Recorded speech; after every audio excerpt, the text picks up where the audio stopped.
ఈ చెట్టు ఈ చెట్టు ఆ రోజు ఇక్కడ ఆ 16 తారీఖు నైట్ అంతా రాళ్ళు మోసుకొని మా వాళ్ళందరూ ఇక్కడ పెట్టేస్తున్నారు. ఈ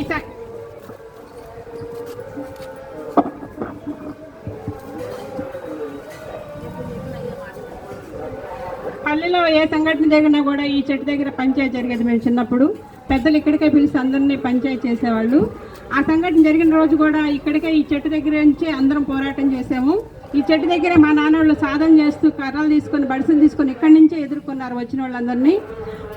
వాళ్ళందరూ అక్కడి నుంచి పల్లె మనం వచ్చాం కదా, ఊరి మధ్య నుంచి జనాలు ఇక్కడి వరకు ఉంటే ఇక్కడ ఉన్న మనం ఎంతమంది ఉన్నాం ఎంతమంది వాళ్ళు ఎదుర్కొని తరుముకున్నారు. ఫస్ట్ ఆ రోజు వాళ్ళ ఒకళ్ళకి బడిస్తే పొడిస్తే మనోళ్ళు పేగులు కూడా బయటకు వచ్చారు. ముందు వెనక్కి వెళ్ళిపోయారు. వాళ్ళు వెనక్కి వెళ్ళిపోయి చూసి వాళ్ళు మనకంటే తక్కువ మంది ఉన్నారు, మనల్ని ఏం చేయలేరు వాళ్ళు అని చెప్పేసి వాళ్ళ పెద్దలు వచ్చి ఇట్లా చూసి మనల్ని ఇక్కడ తక్కువ మంది ఉన్నారని చెప్పి మళ్ళీ అటు వెళ్ళి వెళ్ళండి రా ఊరి మీదకి, అక్కడ తక్కువ మంది ఉన్నారని చెప్పి పల్లె మీదకి అందరిని పంపించారు.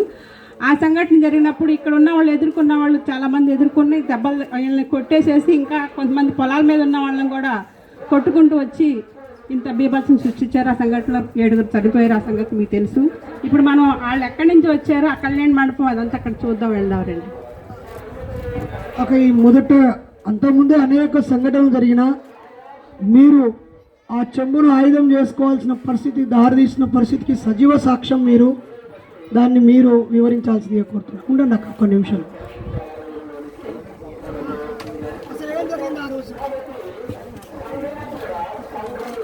నేను నేలకి వెళ్ళాను. 7 నెలలు బాగాలేదు. పోతుని సీను పత్తి చంద్రయ్య వాళ్ళిద్దరు వాదన పడుతున్నారు. దొన్న కొరలు కడిగి ఆ తవ్వు నీళ్ళు చేమలు వచ్చినాయి. నీళ్ళు ఎట్ట తాగితే నీళ్ళు అన్నట్టు అయిపోయింది. కొట్టినాక నేను పోయి ఏందయ్యా ఎట్టు కొడతాము డౌటాడు కదా అంటే నా మీద తిరగబడి 2 దెబ్బలు కొట్టి కాలు తోడుతాను, కడుపు కొట్టుతాను.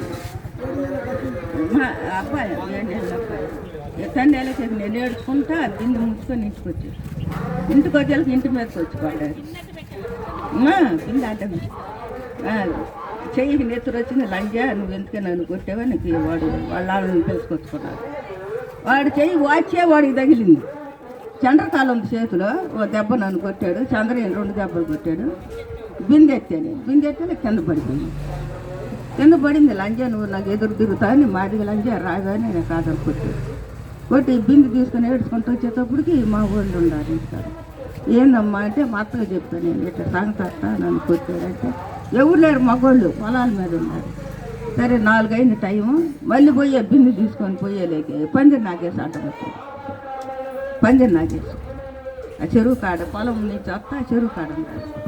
ఆయన వచ్చి అయ్యా మా అడిగోళ్ళం కదయ్యా బాని అయ్యా తెలియదు, నువ్వు బాని అయ్యంటే కాదురా మా ఓడి మీద ఎదురు జరిగింది, మేము నీళ్ళు ఏమని చేసుకుంటాం నీకెందుకు రాని నాకు మళ్ళీ ఆడ కొట్టాడు. రాయనుడి ప్రసాదు సీతారామయ్య వాళ్ళ నాన్న తిరుపతి వాళ్ళు 5 వచ్చారు. ఇంటి మీదకి వచ్చి నన్ను ఇంట్లో దాన్ని బయటకు లాక్కొచ్చాడు. నేను వచ్చి ఏడ్చుకుంటాను. ఇంటి మీదకి వచ్చి మళ్ళీ లాక్కొచ్చి పిల్లవాడిని తీసుకునేలాక రావే లంజా నువ్వు ఎంత మాత్రమే నువ్వు నీకెవరు ఉన్నారే అని ఒక దెబ్బ కొట్టారు. మళ్ళీ ఇంటి మీద మళ్ళీ 5 వచ్చారు ఇంటి మీదకి. మళ్ళీ పోయినాక 7 గంటలకి మళ్ళీ 10 మంది వచ్చారు.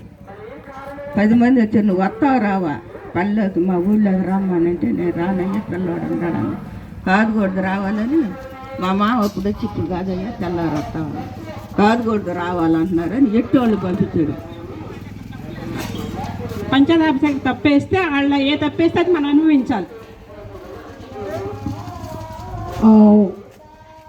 ఒక కమ్మకాపు చౌదరీలు అంతే కదా నాయుళ్ళు వాళ్ళు ఇద్దరు మాట్లాడుకుంటూ వాదించుకుంటా ఉంటే ఆ పశువులను కడిగే కౌసు మీరు అందులో పోస్తారేమయ్యా అని ఈ అవిటైన అడిగాడు.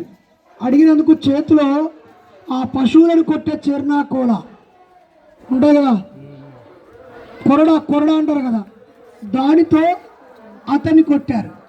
ఇంత పెద్ద తాడు వరుసలుగా ఉంటుంది, మామూలుగా రాకదు. ఒక చిన్న ఖర్చీపుని మనం ఇట్లా గట్టిగా అంటే ఆ ఫోర్స్ ఆ చివరిని తాకినప్పుడు సురుక్కుమని మంటే వస్తుంది.